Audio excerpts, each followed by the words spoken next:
So welcome to our third career seminar series, everybody. Today is all about PeaceTech. And so our host today is David Smith of the Carter School. He is an associate professor at the Carter School. He is also a career coach in Washington, D.C. And David Smith has written some excellent books as well. One of his books is Peace Jobs, A Student's Guide to Starting Career Working for Peace. And he is also a member of Forbes Council. And as well, he has a master's degree from the Carter School. And he's the president of the Forage Center for Peacebuilding and Humanitarian Education. So I'm going to go ahead and hand it over to David Smith, and we'll Thank, get started today. thanks, Tim. I really appreciate it. One correction, I'm an adjunct professor, not an associate professor. Okay. Thank I you. have been an associate professor, but not here, somewhere else. But Okay. thank you, Tim. I really appreciate the introduction. And it's nice to see everyone and students who are joining us now. That's wonderful. So as Tim was saying, we've been running a monthly series looking at careers and Carter School graduates. And our panelists have been, for the most part, Carter School alum, which I think is really important that those who have graduated from our program, the master's or PhD level, are out there in the field working, can share experiences. So today's program is on PeaceTech, merging technology and innovation with the work of peace building. So we're going to be talking with Keil Eggers, Heather Rosso, and Ziad Achkar. And what I'm going to do is I'm going to ask each of them to introduce themselves briefly and kind of we'll start with Ziad, just talk a little bit about what they do, and then we'll go a little deeper. And then at the end, we'll have time for conversation. Just a reminder before I go forward, this is being recorded, as Tim mentioned. Eventually, this will appear on our YouTube page that other people can obtain it. If you are not speaking, please turn your microphone off. That would really help in what we're doing. Let's go on the road with it. So, Ziad, if you can quickly introduce yourself, and then I'll go to Keil, and then I'll go to Heather. Yeah, thanks, David. And hi, everyone. My name is Ziad Al Achkar. I graduated from the Carter School with my PhD in the summer of 2023, so about a year and a half ago. And I currently work for Catholic Relief Services, which is a large NGO that operates in about 100 or so countries, as a senior specialist for knowledge management and learning on our ICT for G team, which means Information Communication Technology for Development, helping support learning and research and innovation for the work that our organization does in supporting of digital programming and tech use across the organization. And I can dive into it in detail as the discussion goes. Thank you. Thank you, Ziad. Keil, tell us about what you are doing. Hi, so my name's Keil Eggers, and I just finished my PhD at the Carter School in May, and now I'm working as a contractor for the Carter School and helping with the Rotary Foundation potential strategic partnerships, so helping the Rotary Incubator and Accelerator programs. There's 3 different projects that we're running right now, one with Cyprus, one in Sri Lanka, and one in Baltimore on urban peace building. And then I'm also working on the Center for Peace technology that's just launched a couple months ago. Thank you. And Heather. Yes. Hi, I'm Heather Rosso. I am a complex systems scientist at a nonprofit research organization that is government subsidized. I am currently still working on my PhD, I'm in my 4th year, heading into the directed readings next semester. Thank you, Heather. So let's spend a little bit more time with each panelist. I'm going to start with Ziad and tell us more about your work at Catholic Relief Services. And are you working in Baltimore, Ziad, or are you working in Washington? So I'm working remotely. So the team that Okay. I'm on is dispersed around the world, and Okay. I get the opportunity to work from home. Although I could also take the train up to Baltimore, but unfortunately, I think most of my colleagues are. I think we're in 5 continents, and so I would just be on Teams. Tell us more about your work. What got you into it, and so forth. Yeah. Yeah, let me start off maybe taking a step back before diving in how I ended up in this role. Is that I kind of ended up in the field of technology and peace and conflict work somewhat by mistake. Not by mistake, but kind of I wasn't planning on it. And I was finishing my bachelor degree about 12 years ago, and I got asked to uh, if I could help translate some documents from Arabic to English for, for an organization that was doing some conflict monitoring work using satellite imagery in Sudan. And then that turned into an internship, which then turned into a job. Um, and so I knew nothing necessarily about how technology gets used for conflict monitoring work.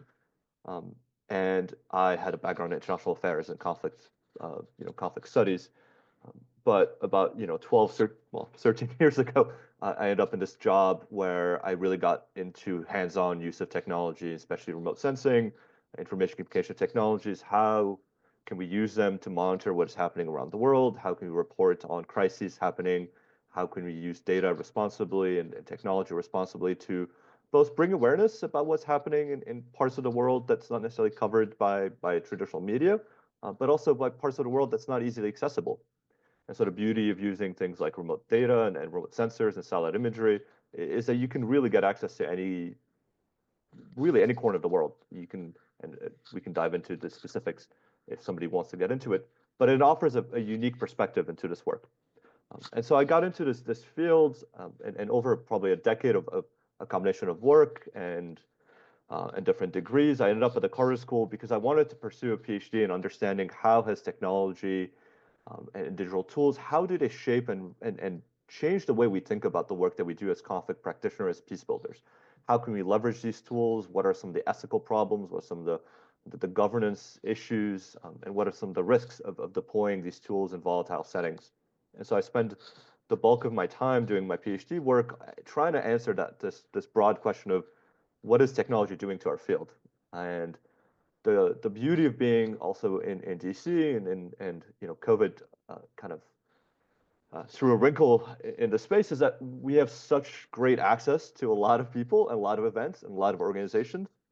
And so one of the things that I found particularly helpful for me as I was doing my PhD work is to go attend meetings in person, join in webinars like these, connect with people on LinkedIn, connect with people on Twitter or X, and really build a network and learn from people who are working in the space and get engaged in the conversation. I love to, if anybody follows me on Twitter or on LinkedIn, I am a serial poster. I write and comment and post about things all the time. And so I'll say that's kind of been my journey over the last 12 or 13 years, is that I never intended to go into the technology space. I found my way, kind of ended up in it, and I got captured by it. And then the more I dove deeper into the topics, the more I found relevance to the fields of interest, relevant to conflict work, relevant to peace building. And today, most of my work that I do with the Catholic Relief Services is on learning, is on looking at what can we learn from the sector, how are other organizations, how are our teams using technology, what are the gaps and opportunities, and really creating an environment of knowledge and learning for the teams that I work with. And You so know, it's yeah. yeah. I know, Ziad, you also worked at the Harvard Humanitarian Mhm. Institute, didn't you? So that connection between humanitarianism, peace building, and technology. Can you speak a little bit to that? Because Catholic Relief Services is a humanitarian organization too, in a way. Yes, so Catholic Relief does development, humanitarian, peace building, and that. So speaking of accidentally, that's where I ended up accidentally after my college degrees. I ended up at the Harvard Humanitarian Initiative, which is a research center, for lack of a better term. It sits within Harvard University, the School of Public Health, to promote a combination of how do we improve training and abilities and learning for humanitarians and the use of a variety of different things. But the specific program that I was working on was asking those questions about how does technology fit into this. And then also from an operational standpoint, we did a variety of different projects on working with partners in the field, working with other organizations on specific projects, specific country focused. I did a lot of work on Sudan and South Sudan, using satellite imagery to monitor development in those countries over many years. Mm. And so that's been kind of, I entered my workspace and career working for the Harvard Humanitarian Initiative over multiple years. and then moved on to the Carter School to start a PhD in 2018. So what do you find most rewarding about your work? I think it's all, what I find fascinating is the and most rewarding is the people that I get to work with, to be honest. It's a field where you get to meet dozens, if not hundreds of people every year doing incredible work, trying to find problems or solutions to problems that they're facing, that their organizations are facing, that their communities are suffering through. And I think it's also a field that's always changing. Now, that's great and bad. It's great because it keeps you on your toes. It's bad because the pace of technological change is staggering, especially in the last few years, and it's hard to keep up. And so I find that to be kind of an exciting prospect for a job. You know, it's never boring. Every day is different, if I'm honest. You know, I want you to think about this question, and I'm not going to ask it to Keil and Heather, but I'm going to ask it at the end, and I'm going to ask you to peer into the future a bit. And I want you to think about that a little bit once we're done this kind of round table. And what does the future look like? And boy, the future is like happening pretty quickly. So think about that for a minute. Keil, tell us about your work. Sure. So I think, yeah, so right now, I mean, we've just established the Center for PeaceTech and Entrepreneurship. And I think the thing that's very interesting about it is we have two co-directors, one that has deep experience with peace building in Eastern Africa, and then another that is a lawyer that comes from the private sector context. So what we've really been trying to do with this first segment is trying to figure out where we can uniquely position the PeaceTech Center and kind of the areas of expertise that we have from all the theory and practice that's been developed by the Carter School. So one of my major tasks right now is working on a white paper that'll be available next spring that talks about the kind of ethos and philosophy of what we're doing, and where we're hoping to start off with some of our PeaceTech projects. And the other aspect that I've been working on is setting up some structure around a PeaceTech lab.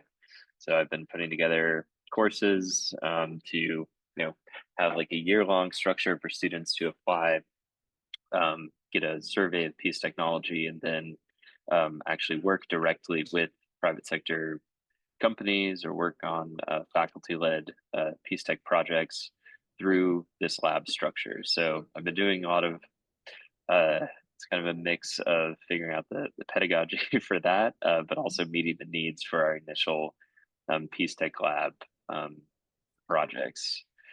Let me ask you a question. Let me ask you a question.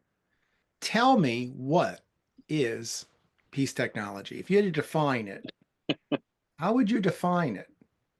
Yeah, so there are a lot of I think as Ziad was saying, one of the things that's challenging about PeaceTech is that it is such a broad field that is moving fast. So I think that the way that I've seen it is kind of every organization picks a particular type of technology or way that they're engaging with it. So the kind of broad definition would be technology that is used to support peace and peace building. So we have it's kind of based on how technology is being applied within a particular situation.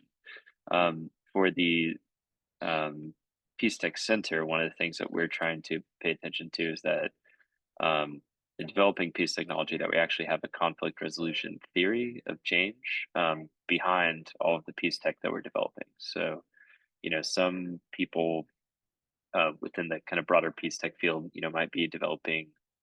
I think there was the Clues Prize a couple months ago, and the peace tech that won there was a drone technology for demining. But we're really looking at kind of how to support peace processes, how to support actual conflict resolution activities. Right. Still kind of vague, but this will all be in a great white paper. And is the Carter School unique in setting up this lab? It seems to me, I mean, So we oh, are not. So the other thing that we've been learning over the past couple months is that there's been several waves of hype around PeaceTech. So I think, and Ziad, I'm sure you have a perspective on this as well, but and one of the kind of past wave was with um, the big push with like Ushaidi and the kind of disaster relief technology, some of the mm, um, early warning systems, conflict monitoring, peace tech tools.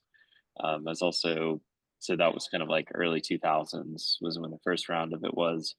Um, then there was the PeaceTech lab that was set up at USIP initially, and then kind of spun off into its own um, organization that kind of set up a broad ecosystem for peace technology. So, you know, incubating tech startups mm, that were doing that, having educational programs, providing technical support to conflict resolution and peace builders.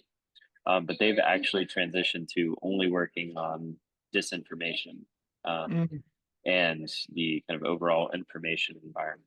And so they shut down that lab, and I think it's now the International Panel on Information Space or something like It that. moved to Europe somewhere or something like that. Yeah, Yeah. You know, yeah, I think what in many respects, I think the Arab Spring now, I know that's going back, it's not as yeah, long as we think, was kind of like yes, what Egyptians were doing, you know, with social media and so forth. That got hmm, us, that got our attention, right? yeah. So I mean, I think that that was definitely in terms of like the digital peace building space Yeah. where we're talking about um, peace tech and specifically online spaces. I think that the Arab Spring was, yeah, the catalyst for a lot of that. How can we use technology to support social change Mhm. efforts, which can be important for peace builders?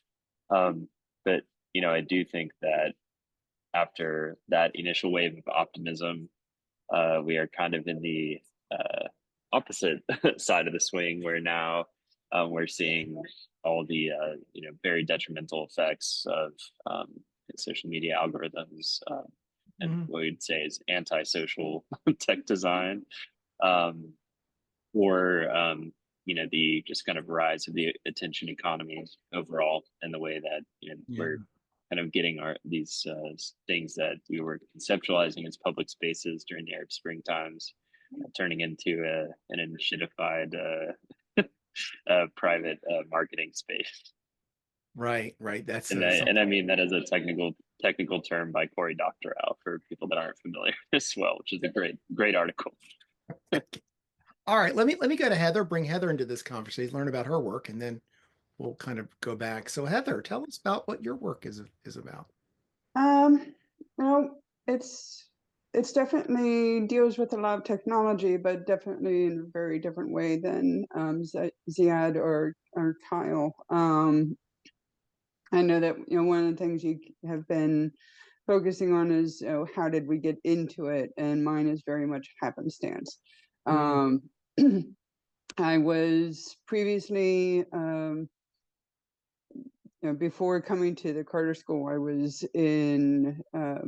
was working as a SharePoint expert and had worked in the tech field actually for about 8 years, and decided I just needed to flee from it.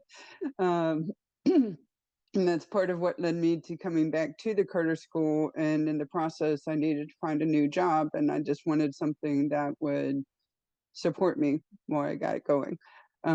So I found an admin job, um, which I knew would be super easy and low stress and leave lots of mental space for school after work. I could also easily, you know, fit in homework while I was working. So I actually came to my company just as an administrative assistant to sort of reduce the workload while I was, you know, going back into, I started my master's and then now in my PhD.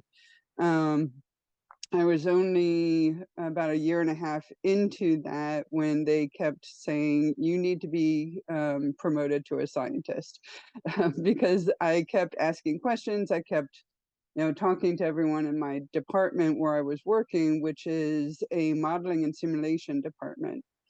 And, honestly, when I was looking at jobs to apply to, part of it was just merely survival and make enough money to get through.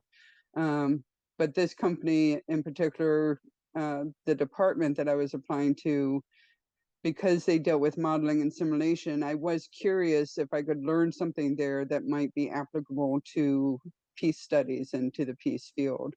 And the more I worked there and the more I was in the program at the Carter School, I did see ways that I saw some potential to maybe pull some of the modeling and simulation work into peace studies. It's still a long ways out to see how that I could envision that. But there is definitely some potential. But because I kept asking everyone questions and was talking to all the other scientists around me, and as I was working with them and assisting them, I got pulled in. I was, I think, one of the only administrative assistants at the company to actually be pulled in as a assistant scientist on a couple of projects while I was still an admin. So they pulled me in as, they eventually promoted me to scientist. I would not say that my company deals with peace work. We focus a lot on really the technology end of stuff. There is a lot of like airline industry and I've dealt with some foreign affairs stuff. Again, I cannot speak a lot to the groups that I work with, the organizations I work with, the projects I work with, because of the level of security around the work that I do. Can you tell us a little bit about your PhD research? So my PhD is continuing the research that I was starting in my master's. I'm focused on U.S. extremism and mass violence. Okay. And so my doctoral work is focused on the role of, it's now sort of twofold. I'm looking at inherited trauma and the role of social isolation in people being drawn into and escalated into extremist violence. Okay. So it's not, does it have a tech angle to it, or really is different than the tech work? Not at this point, no. I was working with someone who was actually a coworker and also in a PhD program in the shoot, now I'm forgetting the name of it. The complex system sciences or something like that. And we were working on some modeling for the work that we were doing together. Unfortunately, he ended up having some conflicts with the timing of his dissertation proposal because he's about a semester or a year ahead of me.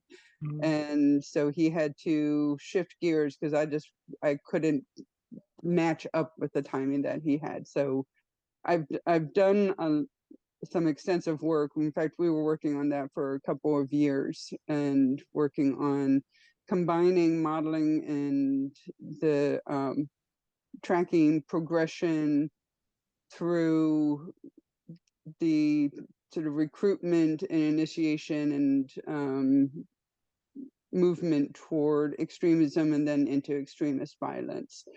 Okay. And that did, draw on a lot of stuff that we have been getting from our work environment as well.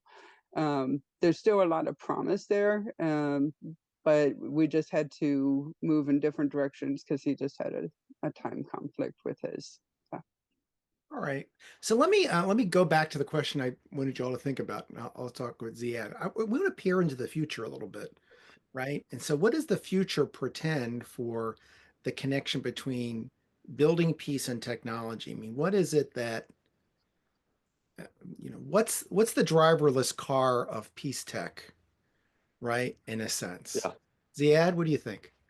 So when I think about the future, I'll be honest and say I'm very worried about the direction of how technology and our space is going forward. And I'll speak to one thing in particular that I think is important as peace and conflict practitioner. I worry about digital rights in Mm, particular, because okay. I think as we talk about responsible technology, as we talk about the impact of technology, I do worry about the erosion of people's rights in light of surveillance by default, in light of massive data collection apparatus that's just being developed.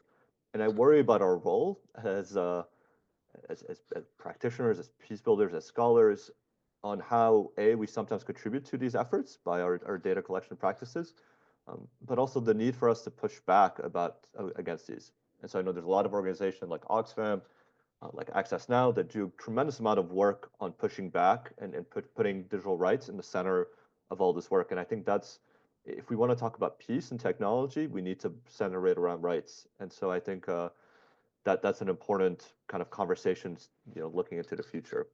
The one thing I want to also just kind of emphasize, because I think this always gets lost in these conversations, is that we think about peace technology, and we think about technology as oftentimes a solution. And I want to push back against that and say that technology is actually not the solution to any of our problems. It is a tool, it is a facilitator, it is uh, a multiplier of our abilities, but it's not something that's going to solve conflict. And I say this as somebody who's worked on many, many, many projects regarding early warning, regarding documentation.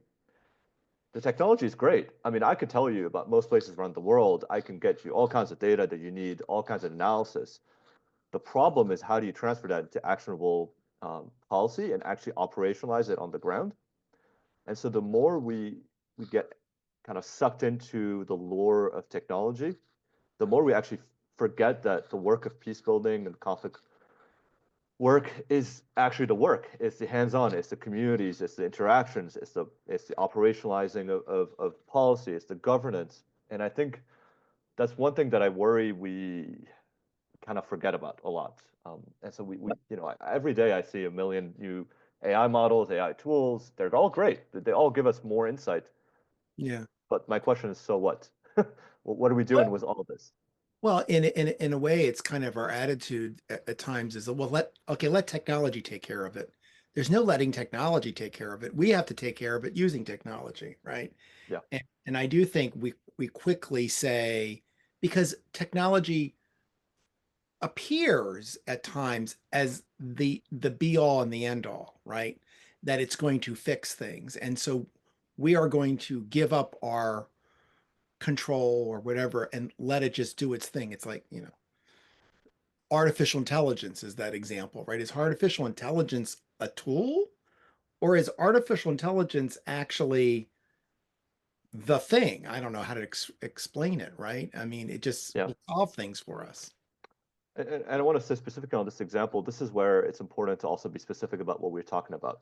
Okay. We spoke the term artificial intelligence, but it became a catch-all term for everything. Are we talking about machine learning? Are we talking about automated decision making? Are we talking about large language models? Are we talking about automated detection of buildings? And Right. so I think it's an important one to keep in mind. We're academics. I think definitions matter and specificity matters. And so just something to also consider for anybody in this call.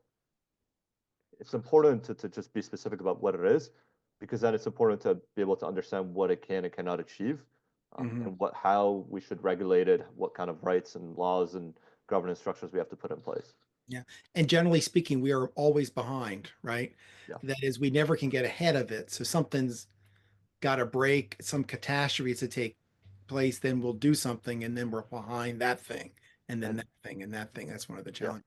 Let me go to And also, let me go to Keil and Heather, and then we can all double back. Keil, what are you peering into the future? What do you see? Yeah, so I mean, I think that overall, I'm probably in the same camp as Ziad, that I think the more you look into technology and applications to peace, I think I'm extremely wary of of kind of the space that we're going to start to inhabit. I think one of my big concerns, I mean, so Ziad mentioned the digital rights piece, and I think that the surveillance, omnipresent surveillance aspect of it is definitely an issue.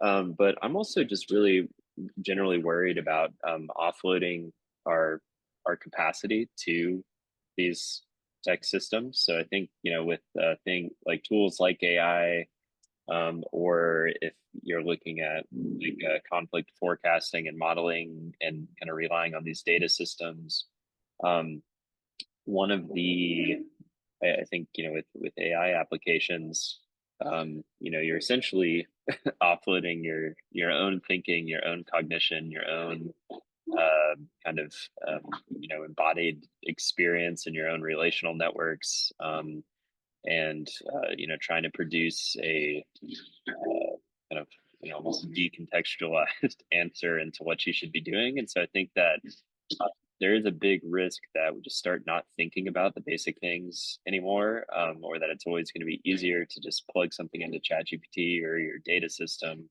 and kind of get some kind of answer without, and really relying on that kind of analytical capacity that it has. And so one of the basic things about conflict and peace that's fascinating is that what got you into conflict and understanding and analyzing the cause actually doesn't tell you anything about what can be done to change it, right? So, we can understand these kind of broad dynamics, but in terms of like what action should you take, you're never going to be able to get there with just a purely empirical approach, right? Like it takes experimentation, it takes creativity, it requires taking risks, having like a difficult conversation where the outcome might not be optimal, but where it's worthwhile to try and just put in that type of effort. So I think in terms of like how we're going to be looking at technology at the Center for PeaceTech, I think looking at that element of where technology can really like help enhance that human creative capability, rather than be a distraction, or a kind of way to offload, as Ziad was saying, the work that we really need to be doing as peace builders. You reminded me of, I don't know if it was a year ago, I don't know if it was, I don't even remember who was, it was a Chat GPT version of it. I don't know if it was Google's, and there was some bias that was shown in characterizing people, right? Like coming up with, like it came up with all white people rather than people of color in some sort of, so, we kind of sent it to the black box and we hope for the best. And then we realize we might not realize there's something wrong. That's the problem, right? Whatever we're getting, we don't know if there's a bias or not in it, right? Yeah, I mean, I think the big issue with it is it's insidious, Yeah. in the sense that the kind of way that it's going to shift the way that people are thinking about the world is actually never going to be apparent, and you don't know what you're looking at. You don't know what it's coming from. I mean, I think that there's been a little bit more work recently on better providing citations for certain things. There's kind of different applications being built around that, but at a basic level, if you're not discerning, it is going to be convincing enough to just go along with it. And I think when you just start to scale up, how lazy that can make a person, then I think you start to introduce a lot of problems. Sure. So Heather, you're peering into the future. You could be Nostradamus or whoever our seer is today. Tell us what you see. Well, being in a technology company, they're seeing tons of stuff that people think can be done and want to be done and are working on. Now, I definitely echo what Ziad and Keil were saying in terms of a lot of the dangers, the precautions, the limitations, the trepidations. There's I think, especially with AI, in terms of dealing with extremism, misinformation, disinformation is a huge aspect of that. And think we're rushing way too fast into AI for our own safety in terms of a lot of that. However, one of the things that I have been exposed to in terms of being in the modeling and simulation department is there could be ways that we could enhance what we're doing in our experimentation and our creativity with some modeling and simulation. Modeling and simulation has been pretty limited in the past. You look at something that's called agent-based modeling, which assigns certain characteristics to agents and defines a particular field or environment in which they're engaging, and assigns certain attributes and actions, and looks for results from that. It's tended to be very static. Again, like some of the things that we're saying about like AI and chatbots and stuff, the results have exposed tons of like bias and prejudice and misinformation, and but there's a lot of new stuff that's being done. Some of the peers that I've worked with and collaborated with are working on something called artificial societies, where they are looking at a new way of doing agent-based type modeling that is much more complex and more advanced. They actually used this modeling style to look at the roles of isolation and opioids, and were they focused on an area in DC. So they did their research. There's a lot of background research that goes into it. They looked at what are the characteristics of DC, what makes it hum, what makes it run, what type of people are there, what are the demographics, what type of groups, what type of interactions, where are the pitfalls, where there's some of the benefits, where the resources, the access, etc. And then they drew from that to develop and define the environment in which they were creating this modeling. Then they looked at various considerations to take into effect, doing a lot of research on the opioid and opioid epidemic, a lot of research on psychology and sociology to build more complex sets of agents within the model. So there was not like a set, this describes all of the people in it, and this describes the activating agent. So there's a more complex mix of agents in it. There's much more dynamics going on in it. And they ran a bunch of simulations with various inputs and criteria that they were looking at. They were actually able to predict. They didn't know they were going to predict, but they were actually able to predict the rise in opioid use during the first year of COVID, because they had started this work, they'd started this research and this modeling before COVID hit. And they were doing this simulation already looking at the opioid epidemic, and they found, and then COVID hit, and a year into COVID, they looked at what had happened and it matched what they had found in their modeling. So in terms of what that means, I think to the peace field, if we can harness that type of technology, if we want to maybe take, like if we're going to, take an environment and say we're going to do the research on Syria, and we're going to take the criteria and the different attributes and do like they did for DC, involve all the different demographics, characteristics, different types of people, different types of agents. You now have a safer place to sort of play around with the creativity, to play around with the experimentation, because you're talking about electronic agents, you're not talking about actual people. So there's a long way to go. This could be very far off in the future, but I think there's potential there. One of the things I have found in trying to apply some of these concepts to my area of study in terms of like US extremism is that it exposed how many answers are unanswered. How many questions we have yet to answer, how much more background research we need to do to even know what to plug into a model to make this work. and exposed so many gaps in our knowledge, so many gaps in even what we were looking at, like things that we didn't know we needed to be looking at. Right. So I think there's a lot of potential, but there's so much background work that it could be very long off in the future. We don't know what we don't know, right? Kind Yeah. of, right?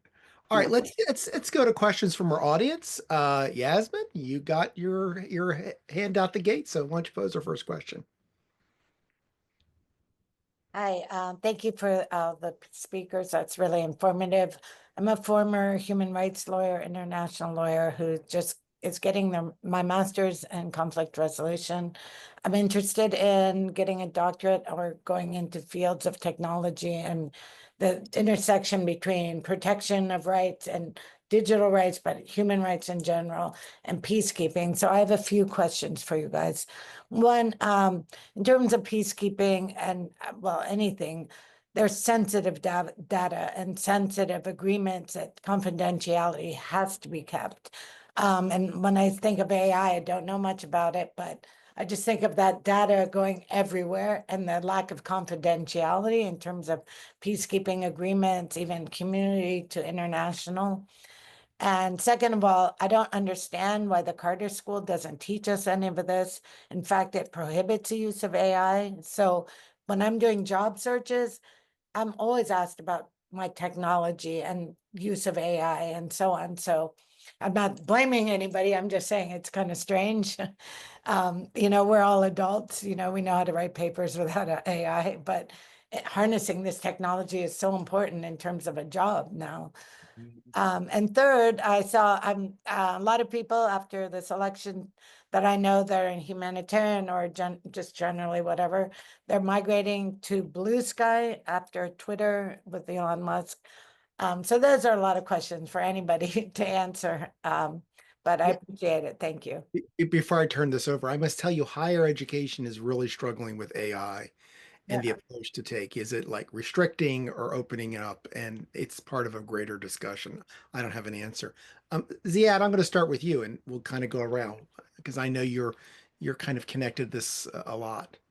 Yeah, so really, really great question. I think the first one on sensitive data. So, I can tell you the organization I work for and many other ones typically will tell you do not put, I mean, that's like the first rule, do not put any sensitive data into an AI model um, unless you have an enterprise agreement with that company. So for example, if you use Microsoft Copilot, you have an enterprise agreement, so an agreement between your organization and Microsoft that the data you put in stays on a server that's only accessible to you, that the data then is not used to train a model that's then available to the public, so that the data does not make it to other organizations. So there's a huge concern about people having access to all these kind of tools. I mean, there's many many cases where people have uploaded dozens, hundreds of these sensitive documents to, let's say, ChatGPT or Copilot, and then ask it to like summarize it for them, and it Oh, has all kinds of sensitive information.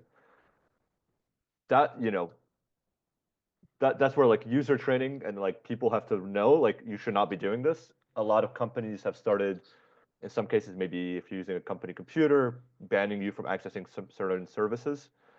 So there's I think a catch, like a lot of organizations are still trying to figure out a lot of that stuff. I think on a peacekeeping side of things, that there's always been a huge amount of technology interest by, I know from like people at DPKO, especially on mapping and technologies for data collection and remote sensing.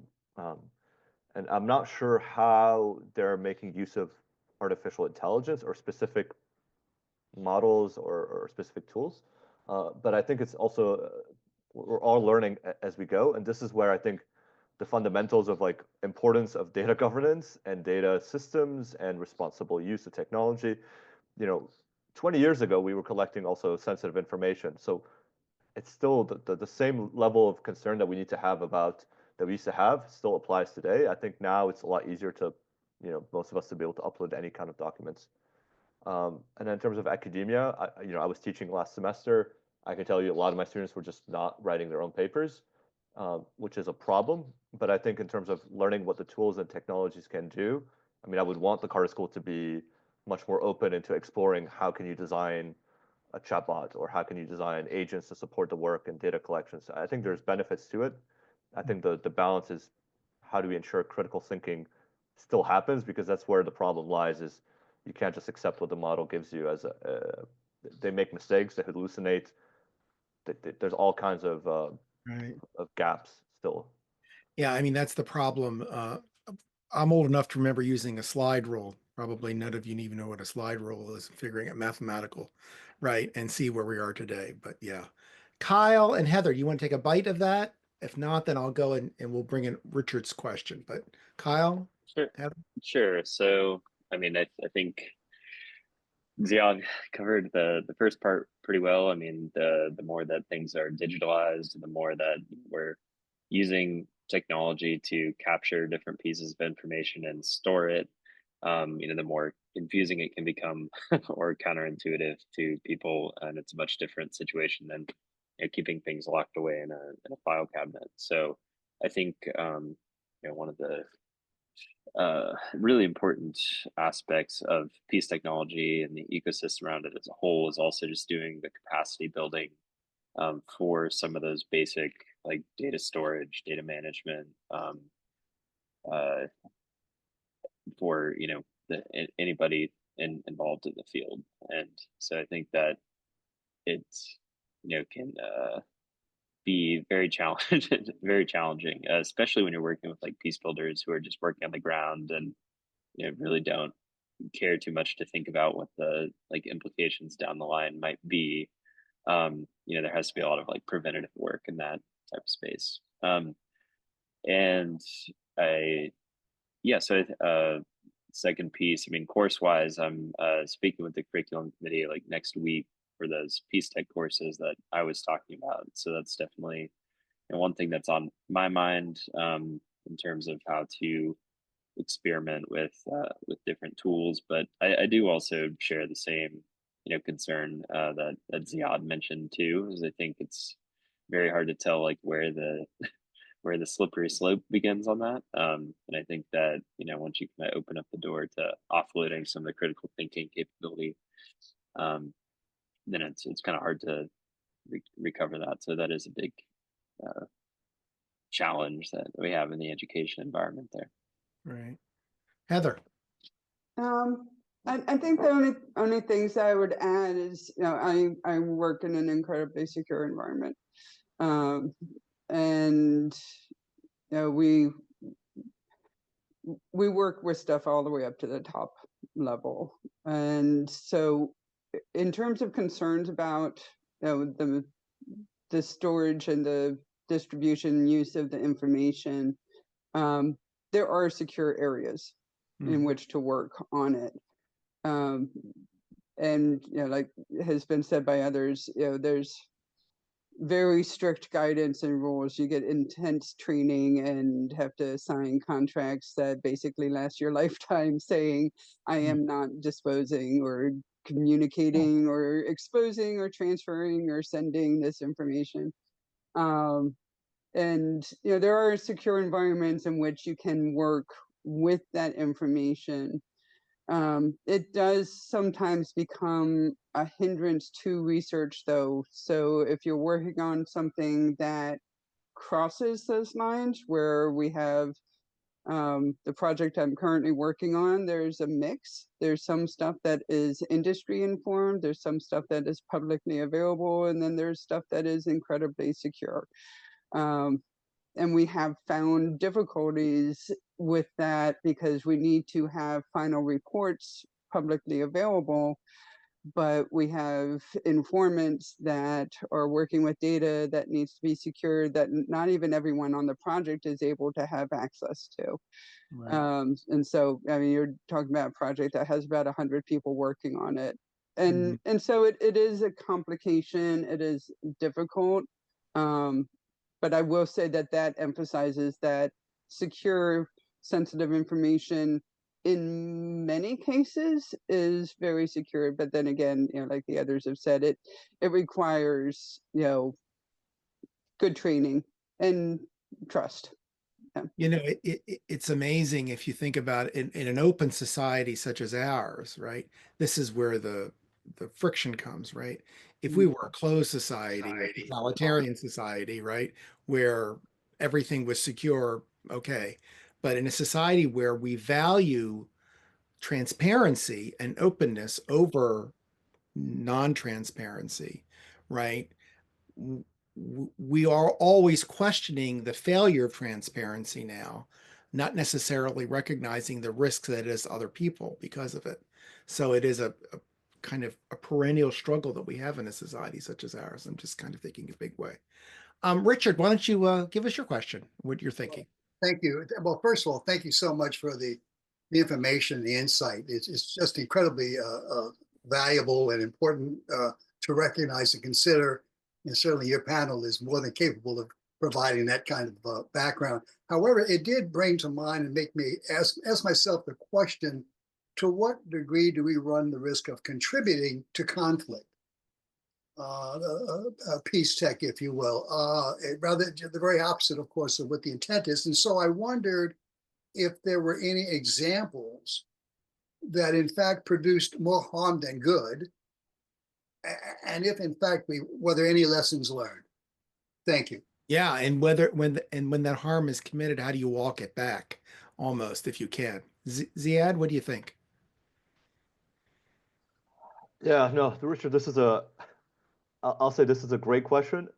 This is a question that's kept a lot of my colleagues up at night, and a lot of the work that we're doing, especially in conflict sensitive areas. And I'll say, I'm trying to think if there's a case that I know is public.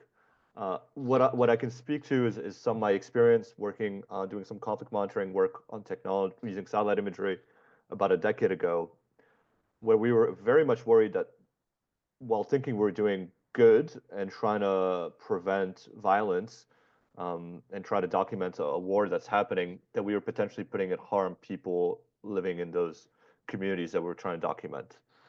And I think that's a challenge that I don't think has disappeared over the last decade, but it's gotten worse. I think the lessons that I've seen a lot of people learn is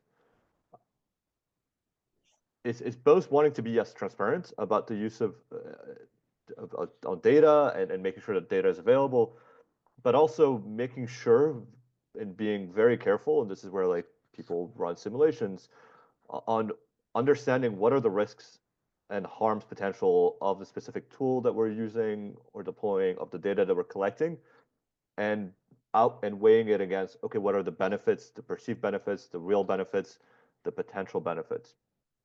And so, there's a lot of initiatives that have failed. I can't say that they've caused harms or caused the conflict or caused the war, but I can say that we've definitely learned over the last decade or so that a lot of times our hubris about what technology can and cannot do has been met with very harsh reality of the limits that it can do.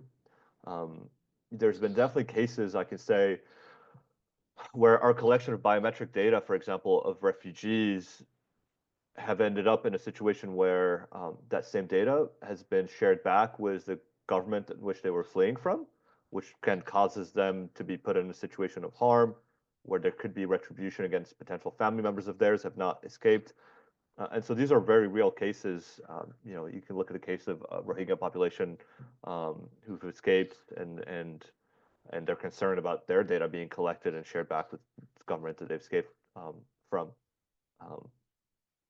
So I'll stop at that.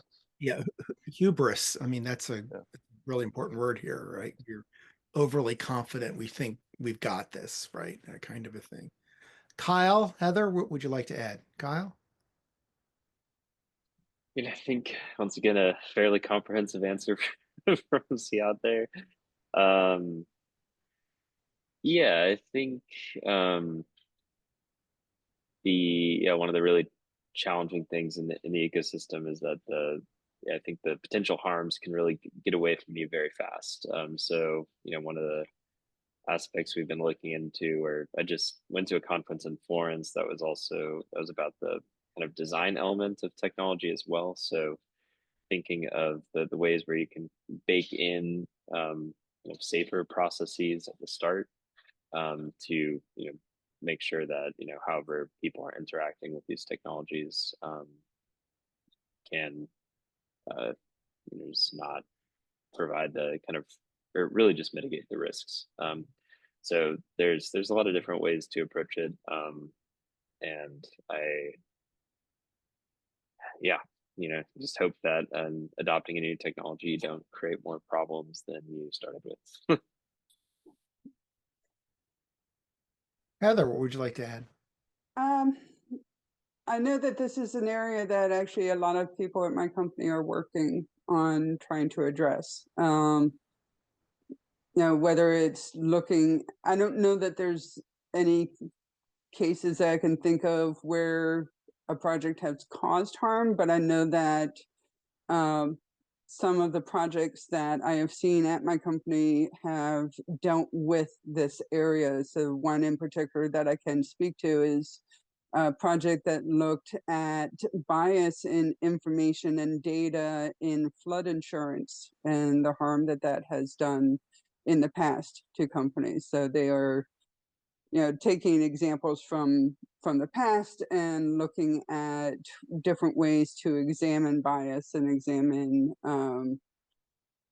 the ways that bureaucracies and red tape and stuff can also interfere, and how those have affected regions that have faced flooding disasters. So that's one area. A lot of this does often seem to be hindsight. So it's usually easier to look at in hindsight than to looking forward and preventing it in the future. But hopefully the more we look at the past, we will gain new insights to help us in the future. Thank you. All right, let's take one more question. Fernando, always glad to see students in this. Thank you very much. Thank you Especially for having students me. who are sitting in Japan somewhere. Cold out here. It's cold in Japan now. So thank you very much for having me, and thank you for the presentation. It's super interesting to see what you guys are doing, and thank you for putting this together. I want to piggy ride on the question, one of the questions from Jasmine on the issue of what we need to learn. So one of the things, like the same as Jasmine, I have the concern of, I wish the school could offer some kind of course that could help us. I personally feel very limited in my understanding of what is happening with technology and how can that be used. So piggy riding on her question, my question to you guys relates to what kind of skills do you think that we as students need to learn in order to bring this kind of technology into our work? And related to this, I'm taking a class with David on facilitation. This class is very practical, and it's very we learn a lot about how to do things on the spot. So it's very skill oriented.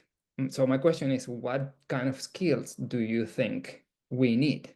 And it's a pity that Sharice left the room because she was here, but yesterday there was another conversation and Sharice was there, and I didn't take the name of the person, but there is a student who is in charge of bridging the syllabus part of the school, and how this is a conversation that was led by Dr. Allen, Susan Allen, and one of the students there yesterday was talking about her role is syllabus support or syllabus development, something related to how the school develops the syllabus.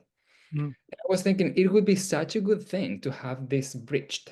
I mean, sorry, I haven't given you the chance to give me an answer for the skills, but developing that kind of subject in which, for example, we could learn about what are the ethical or philosophical issues of AI or these things, and what are the practical things that we need to know in order to bring technology into our field. Sorry that the conversation became super balloon, but it's basically that. That's all right. I'm used to your questions, Fernando. They're very thoughtful. I don't know about Ziad and Keil and Heather, but I like your questions. Ziad, we'll start with you. Eric, can I take a stab at this? Oh, sure. Just because I think, I've been working on this directly. So I just put in the chat two of the syllabi that I was developing for PeaceTech at the Carter School. So definitely take a look and let me know what you think. But one of them is kind of designed as a survey course, and one of them is more for actual kind of consulting and working on PeaceTech projects and developing those skills through the lab structure. So I know that this is for this one's oriented toward undergrad students, but I think we're definitely thinking as well, like what the kind of interplay would be with some of the graduate curriculum as well. So would love to hear your thoughts and kind of see what you think about the topics and the approach that we're setting up there. Yeah, I mean, I think in terms of the skills, I mean, I think what is very important and what I'm noticing a lot is that you have, just remember that what the unique aspect that you're going to be bringing to the table is your skills as a peace builder and as a conflict resolver, and the knowledge that you have of how those processes work, and how you need to utilize technology to create better relationships between people, create new areas of opportunity, help people heal from a traumatic past. That is the aspect that technologists don't have, your data scientists aren't going to have, any of the kind of like business partners are not going to be thinking about that in the same way that you do. And so I think that the way that I've kind of viewed the position that we're in is it's really like staying strong with that area of expertise, and then learning about the different tools and technologies that exist, and either trying to figure out ways to develop them toward the goals that you have as a peace builder, or alternatively to take things that were developed for like intelligence analysis, for example, and then try and rework them in a way that's more consistent of the kind of creative, constructive peace building work that we do. There's a lot of, for example, on like, you're like getting involved in like a narrative analysis AI tool. There's a lot of those that have been developed to identify threat narratives on social media, and to give a state security actor a particular target of a person to shut down, or this see how like a potentially damaging message is spreading on social media. But as a peace builder, you're going in, and the type of like narratives that you're looking for is going to be way different. The way that you would want people to take action based on the information is going to be very different. You're going to have to like figure out ways to either help develop more peaceful messaging, or help build a more positive community, or and so I think that there's like a unique approach that you have as a peace builder, that no matter what kind of technological application you're looking at, that's always going to be the core. And so just remember that, and I think that there's a lot that we have to say in the tech space, even though we're not specialized. So. Yeah. Let me go to Heather and then Ziad. Heather? Yeah, I would add to that a bit more of sort of the nuts and bolts, because I know that technology and sort of like data analysis and things like that can be very daunting for a lot of people in the peace field. And I have a big advantage in that I work with research all the time. I work with engineers all the time. So there's heavy math, heavy analysis, heavy data analysis, and quantitative and fractals and all types of other complex high math stuff. I would not say I'm an expert in any of it, but the more you expose yourself to it, the more you can get some type of a comfort with it. I would say, if you're looking to brush up on skills that are going to be incredibly important, learn about databases, just even at the very basic level. What are they? How do they work? Where do they connect to the data? What type of data goes into them? How does the data go into it? How do you label and categorize all of that data? Know something about algorithms, even if it's just a basic cursory level. What are algorithms and how do they function? You should have some understanding of course, like statistics and probability. Those can be incredibly daunting for a lot of people, but they are critical to understanding all of this. Understanding databases, algorithms, statistics, probability are all going to help you understand how something like AI works, why it works the way it does.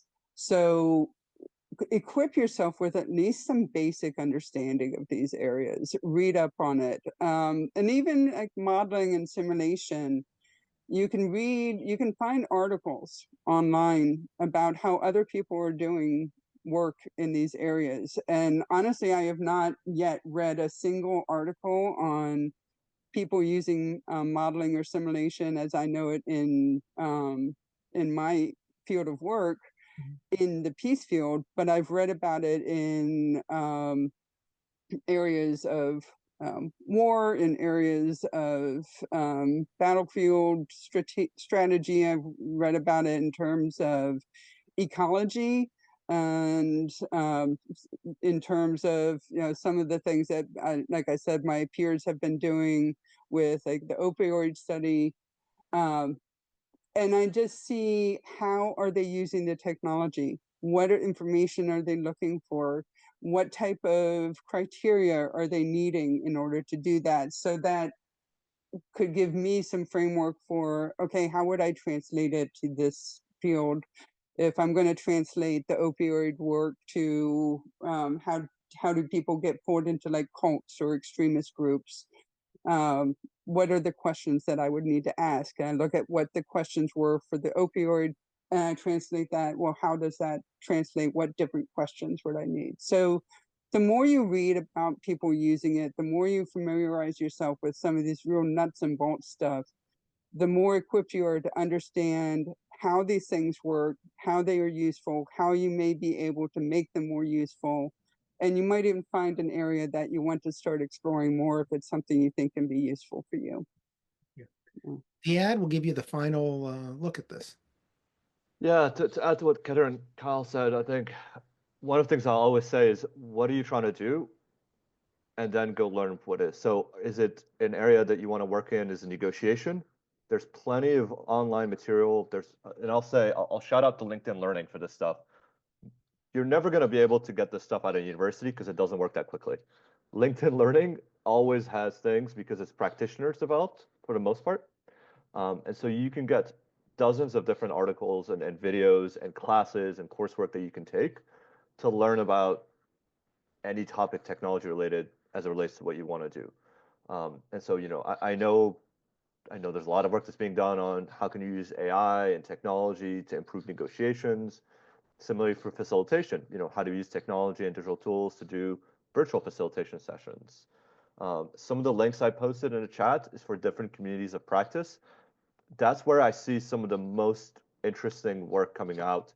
If you're somebody who's interested in monitoring and evaluation, M&E work, huge amount of technology and digitalization of that work is happening. And it's people who not necessarily tech folks. They're just people who came from our sectors like us, might have worked for NGOs or government, and then are learning by doing. And that's the other part about technology. You can read, you can write, you could watch as many videos. But until you get stumped by like SharePoint, for example, and you're like, why is this not working? This is what it's supposed to do. Then, some of it is going to be experimental and you're not going to get that out of a classroom. But I'll say, I think it's the best thing to do is to get involved in some of these communities of practice. Really just ask yourself, like, what do you want to do? Even if you're a qualitative researcher, which is where my background is in, learning what you can and cannot do on something like in vivo to like code copious amount of text. What are some new tools that can help you transcribe interviews? What are some tools that can help you do some initial querying of interview data or a large amount of structured information? I think there's just a tremendous amount of resources out there that can help upskill you to the place where you can have good conversation. And I think it's important to Heather's point, to get trained up to a certain degree, not to be able to be the expert, but to actually recognize where something is wrong. And especially with the age of like all these generative AI tools, you want to be able to recognize, okay, this answer that I'm getting, something feels wrong about this. Why is it? Is it because the data that this model is trained on is 3 years old and it hasn't been updated, and so new information is in there? I sympathize, Fernando, with your concern. I came into the Carter School wanting to do more quantitative work, and I didn't find it there, and I had to pivot and learn it myself. Unfortunately, it's just the reality of the way the school is and limitations of what the professors teach and what they cannot do. But I think going out to these community practice, it has been, for me, just a way to learn about technology. And then honestly, just there's a lot of free courses out there to take on top. I know you're doing coursework and all that, and it's daunting to do more of that. But Thank you.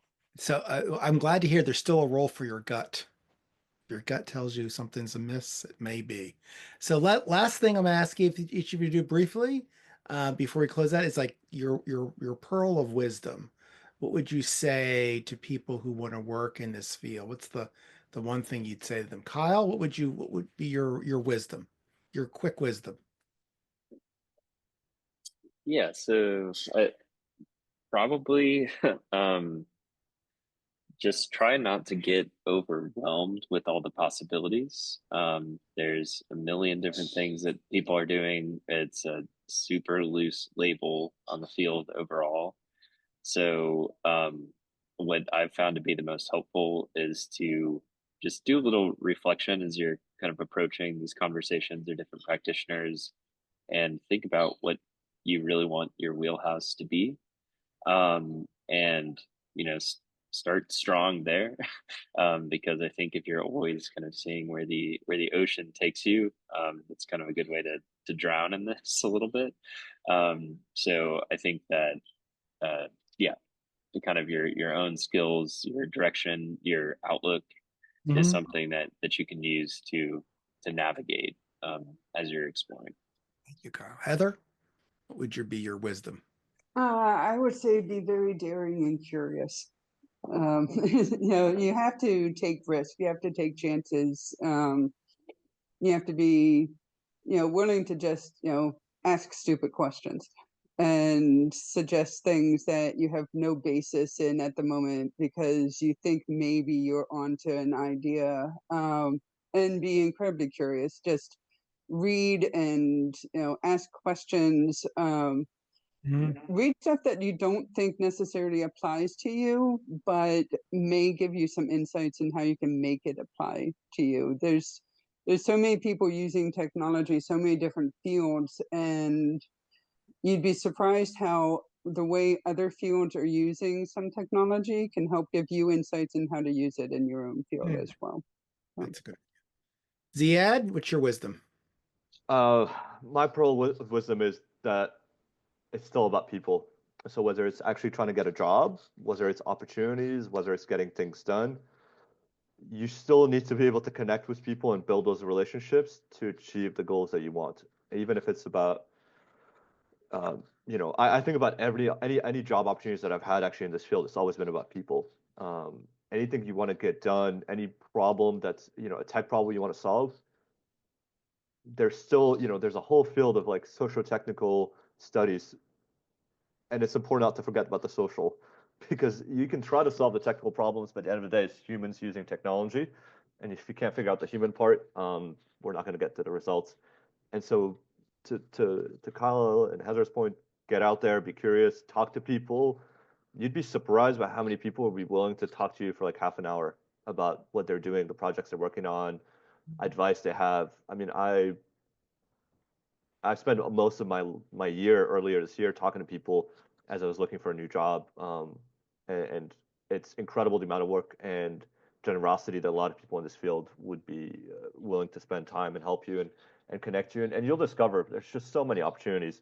There's so much to learn. You'll never, as I said, you'll never be bored in this field. It's because you're always going to learn. Never underestimate the value of an informational interview is what you're saying, and I agree with that. So thank you with that.